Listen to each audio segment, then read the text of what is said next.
هزار چەکی هاوڵاتیانیان تۆمار کردووە و پسوولەی تۆماریان بە هاوڵاتی داوە.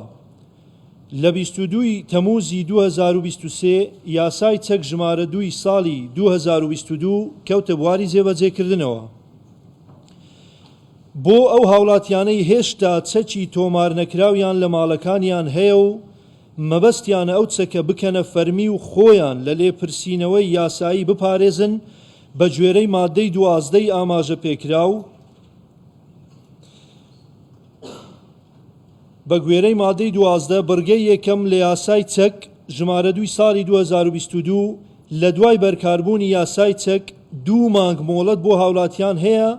کە خۆیان هەواڵ بدەن لە هەبوونی چەکی بێمۆڵەت و داوای مۆڵەت بکەن تا لە سزا ببوردرێن. دەقی بڕگەی یەکەم لە مادەی 12 یاسای چەک هاتووە هەر کەسێک ماوەی 60 ڕۆژ لە دوای بەرکاربوونی ئەم یاسایە هەواڵ بدات لەسەر دەستداری چەکێکی بێمۆڵەت لە سزا دەبوردرێت و دەسەڵاتی مۆڵەتدان دەتوانێت بە پێی حکومەکانی ئەم یاسایە مۆڵەتی پێ بدات. لە ئێستادا هاوڵاتیان ئەوانەی چەکەکانیان تۆمار نەکردووە و مۆڵەتی دەستداری یان هەڵگرتنی چەکیان نییە دەتوانن سەردانی بەڕێوەبەراتی کاروباری ناوخۆ لە دیوانی پارێزگاکانی هەرێمی کوردستان، هەولێر، سلێمانی، دهۆک و هەڵەبجە یان لە دیوانی ئیدارە سەربەخۆکانی گەرمیان، ڕاپەڕین، سۆران، زاخۆ بکەن و داوای مۆڵەت بکەن بۆ دەستداری یان بۆ هەڵگرتنی چەک بۆ ئەوەی سوود لەو دەرفەتە وەربگرن. لەگەڵ پێشکەشکردنی داواکاری وەرگرتنی مۆڵەتی دەستداری چەک یان مۆڵەتی چەک هەڵگرتن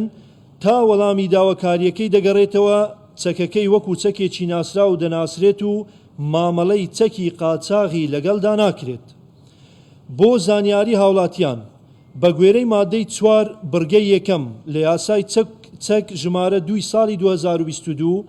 هاوڵاتیان دەتوانن بۆ 2 جۆر مۆڵەت داواکاری پێشکەش بکەن. یەکەم مۆڵەتی دەستداری چەکی ئاگرین و تفاقی، واتە ئەو هاوڵاتیەی داوا دەکات کە مۆڵەت وەرگێت چەکێکی ئاگرینی هەبێت لە ماڵەوە کلاشکۆف یان دەمانچە یان هەردووکی و مۆڵەتەکەی بە گوێرەی یاسای چەک بۆ ماوەی 2 ساڵ دەبێت. ئەم مۆڵەتە تەنها بۆ هەبوونی چەکە بە شێوەی یاسایی لە ماڵەوە و مافی ئەوە نادات بە هاوڵاتی تا چەکەکە هەڵبگرێت و بیهێنێتە دەرەوە. دووەم مۆڵەتی هەڵگرتنی چەکی ئاگرین و تفاقی، ئەم مۆڵەتە بۆ هەبوونی هەڵگرتنی چەکە و بۆ 1 ساڵ سوودی لێوەردەگیرێ و دەکرێت نوێ بکرێتەوە. داوا لە هاوڵاتیانی ئازیز دەکەین کە سوود لەو 6 ڕۆژە وەربگرن و ئەوانەی چەکەکانیان تۆمار نەکردووە